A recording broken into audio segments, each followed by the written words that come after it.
Казвам се Никола Стоилов и отгоре-долу 2-3 седмици тренирам индивидуално с помощта на БГ футболни проби. Подобрих много от качествата си, които преди това ги нямах.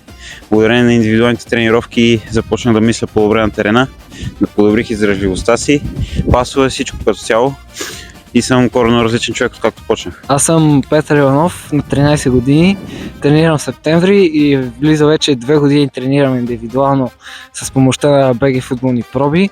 Те помагат много на деца, които искат, не само на деца, на футболисти, които искат да имат бъдеще с футбол. Те на мен много ми помогнаха и аз нямаше да съм където съм сега, ако не бяха те.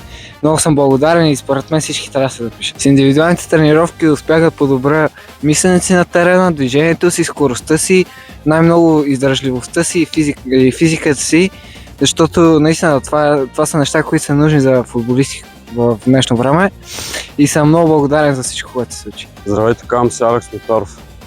Колко години си, Алекс? На 16. Колко време тренираш с мен индивидуално? От една година и нещо. И какво е изменението след тази една година? Мнението ми е, че много са добри тренировките и че треньора наистина те накъсва да си даваш максимум. Какво тренираме в тези индивидуални тренировки? Тренираме скорост, бързина, физика, физическа издръжливост, всичко. Дойдох на индивидуални тренировки, до сега разбрах, че не съм тренирал нищо. Аз съм Вилян Николаев Кръстев и тренирам от 3 седмици. От 3 седмици провеждаш индивидуални тренировки, на колко години си били? На 12.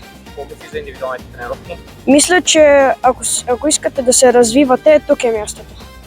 В първия ден не можех да подавам, бях много бавен и не знаех почти нищо и сега доста по-добре се развивам.